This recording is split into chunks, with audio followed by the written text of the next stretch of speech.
दोस्तों यदि आप किसी भी कॉम्पिटिटिव एग्जाम की तैयारी कर रहे हैं तो आपके लिए लेकर के आ गए हैं NCERT एग्जाम्पलर क्लास 6 का जो है पॉलिटी का क्लास लेकर के आए हैं। खास करके BPSC TRE 4 की स्टूडेंट के लिए होने वाला है और अदर कॉम्पिटिटिव एग्जाम के लिए भी इम्पोर्टेंट। चलिए क्वेश्चन यहाँ से देख सकते हैं।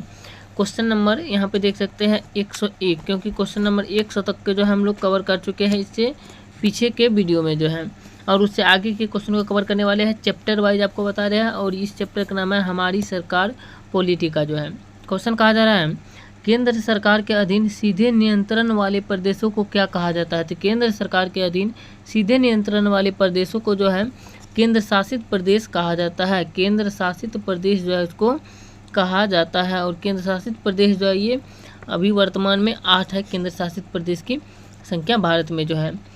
अगला क्वेश्चन जो है, क्वेश्चन कहा जा रहा है लोकतांत्रिक सरकार की प्रमुख विशेषता क्या है। तो लोकतांत्रिक सरकार जो है इसकी जो है प्रमुख विशेषता की बात करें तो विशेषता है कि सरकार जनतंत्र की अपनी इच्छाओं का पालन करे।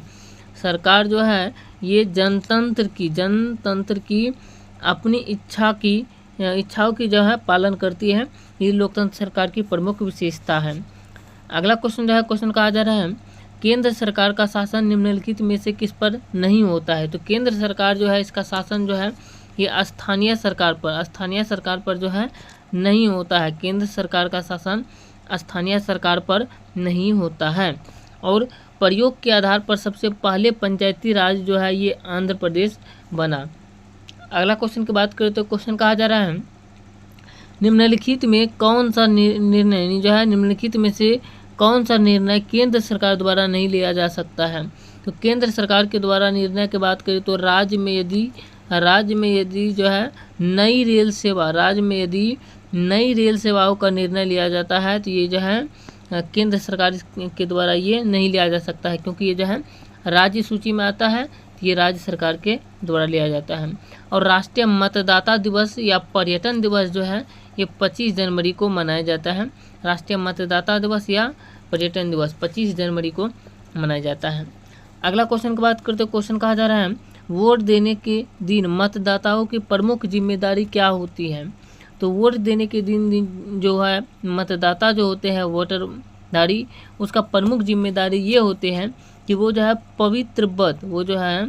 पवित्रबद्ध व्यक्तियों का चयन करना, यानी जो है वो व्यक्ति को चयन करना जो उसकी भलाई के लिए सोचे और उसी को जो है वोट देना, ये इसकी जिम्मेदारी होती है मतदाता की।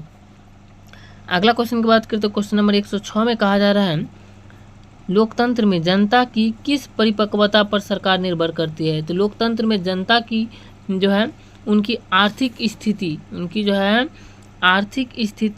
और इसके साथ साथ शिक्षा और मानसिक स्थिति पर जो है सरकार निर्भर करती है। अगला क्वेश्चन की बात करें तो क्वेश्चन कहा जा रहा है 107 केंद्र शासित प्रदेशों का प्रशासन कौन नियंत्रित करता है। तो केंद्र शासित प्रदेशों का प्रशासन की बात करें तो ये जो है केंद्र सरकार नियंत्रित करता है। अगला क्वेश्चन जो है, क्वेश्चन कहा जा रहा है यहाँ देख सकते हैं कौन सी शक्ति हमेशा जनता के हाथ में रहती है। तो जनता के हाथ में बात करें तो कौन सी शक्ति रहती है ये पूछ रहा है। तो जनता के हाथ में जो है लोकतंत्र में राजनीतिक सत्ता जो है ये जनता के हाथ में रहती है। अगला क्वेश्चन कहा जा रहा है लोकतंत्र और राजतंत्र में मुख्य अंतर क्या है। तो लोकतंत्र और राजतंत्र में यही मुख्य अंतर है कि पहला अंतर यह है कि राजा की नियुक्ति प्रक्रिया जो है प्रजा अपने प्रतिनिधि चुनने का अधिकार, शासन की जवाबदेही, ये जो है लोकतंत्र और राजतंत्र में मुख्य अंतर है। फिर से समझ लीजिए लोकतंत्र और राजतंत्र में मुख्य अंतर। राजा की नियुक्ति प्रक्रिया प्रजा को अपने प्रतिनिधि चुनने का अधिकार, शासन की जवाबदेही, ये सब जो है लोकतंत्र में और राजतंत्र में मुख्य अंतर है। अगला क्वेश्चन की बात करें तो अगला क्वेश्चन कहा जा रहा है देख सकते हैं लोकतंत्र, यहाँ पे कहा जा रहा है लोकतंत्र की प्रमुख विशेषता क्या है। तो लोकतंत्र की प्रमुख विशेषता ये है कि न्यायपालिका की स्वतंत्रता, सभी लोगों को मतदान का अधिकार, लोक शक्ति द्वारा शासन चलाना, ये जो है ये लोकतंत्र की प्रमुख विशेषता है।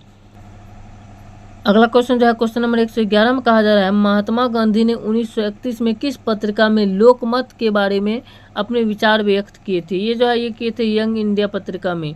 यंग इंडिया पत्रिका में इन्होंने अपना विचार को किया था, यंग इंडिया पत्रिका में। यंग इंडिया पत्रिका इसका सही आंसर हो जाएगा। और न्यू इंडिया या कॉमन बिल जो है ये एनी बेसेंट के द्वारा किया गया था। अगला क्वेश्चन जो है, क्वेश्चन कहा जा रहा है क्वेश्चन नंबर 112 में, लोकतंत्र में किसके पास शासन की जिम्मेदारी होती है? तो लोकतंत्र में शासन की जिम्मेदारी जो होती है ये चुने हुए प्रतिनिधि के पास होते हैं। ये जो है चुने हुए प्रतिनिधि के पास होती है जिम्मेदारी, चुने हुए प्रतिनिधि के पास होती है जिम्मेदारी।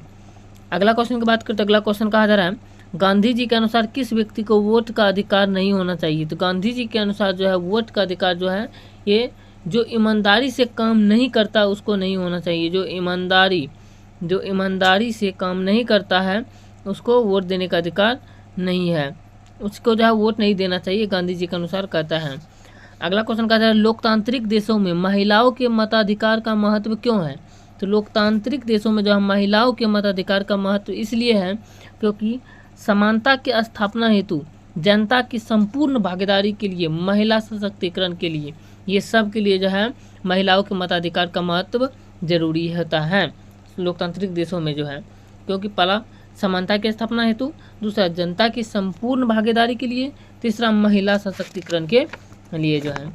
अगला क्वेश्चन की बात करें तो क्वेश्चन कहा जा रहा है, देख सकते हैं यहाँ पे क्वेश्चन नंबर 115 में, यहाँ पे देख सकते हैं क्वेश्चन नंबर 115 में, क्वेश्चन नंबर 115 में कहा जा रहा है, क्वेश्चन नंबर 115 कहा जा रहा है, भारत में लोकतंत्र का मुख्य तत्व क्या है? तो भारत में लोकतंत्र का मुख्य तत्व जो है ये है जनता के द्वारा चुने गए प्रतिनिधियों द्वारा शासन जो है, ये भारत में लोकतंत्र का मुख्य तत्व है, जनता के द्वारा चुने गए प्रतिनिधियों का शासन। अगला क्वेश्चन जो है, क्वेश्चन कहा जा रहा है, देख सकते हैं, स्वतंत्रता संग्राम के दौरान किस बात पर जोर दिया गया था? तो स्वतंत्रता संग्राम के दौरान जो है वो वोट देने का अधिकार जो है इस पर बहुत जोर दिया गया था। अगला क्वेश्चन जो है, क्वेश्चन कहा जा रहा है, गांधी जी का मत था कि गरीब आदमी को वोट का अधिकार क्यों मिलना चाहिए? तो गांधी जी का मत था कि गरीब आदमी को वोट का अधिकार क्यों मिलना चाहिए? क्योंकि उसे अपने प्रतिनिधि चुनने का अधिकार है, क्योंकि उसे जो है अपने प्रतिनिधि चुनने का अधिकार है गरीब व्यक्ति को भी, इसलिए उसको जो है वोट देने का अधिकार मिलना चाहिए, गांधी जी ने कहा था। अगला क्वेश्चन कहा जा रहा है, स्वतंत्रता के पहले भारत में किस प्रकार का शासन था? तो स्वतंत्रता के पहले जो है भारत में जो है औपनिवेशिक शासन था भारत में जो है स्वतंत्रता से पहले। अगला क्वेश्चन जो है, क्वेश्चन कहा जा रहा है, क्वेश्चन नंबर 119 में देख सकते हैं, यहाँ कहा जा रहा है, यूरोप में महिलाओं को वोट देने का अधिकार किस वर्ष मिला? यूरोप में जो है महिला को वोट देने का अधिकार 1928 ईस्वी में मिला, और ये ब्रिटेन के द्वारा जो है मिला यूरोप में। अगला क्वेश्चन जो है, क्वेश्चन कहा जा रहा है, क्वेश्चन नंबर 120 में, स्वतंत्रता संग्राम के दौरान किन विचारों के कारण वर्तमान समय में भारत में सभी नागरिकों को सार्वभौम वयस्क मताधिकार दिया गया? ये जो है ये दिया गया स्वतंत्रता को, समानता को और मूल अधिकार को, ये सभी को दिया गया। दोस्तों इस वीडियो में इतना है क्वेश्चन का कवर किए। ये वीडियो कैसा लगा आप लोग कमेंट करके बताइएगा, और इससे आगे के क्वेश्चन को देखने के लिए चैनल को सब्सक्राइब करके रख लीजिए। मिलते हैं नेक्स्ट वीडियो में इससे आगे के क्वेश्चन को लेकर के, और चैप्टर वाइज क्वेश्चन आपको सारा का सारा जो है बता रहे हैं। और इसके बाद जो है आपको क्लास 6 के बाद क्लास 7 का भी शुरू करेंगे, और NCERT एग्जाम्पलर क्लास 6 से लेकर के 10th तक को आप लोगों को कवर कराएंगे, सभी सब्जेक्ट को। चलिए मिलते हैं नेक्स्ट वीडियो में। जय हिंद।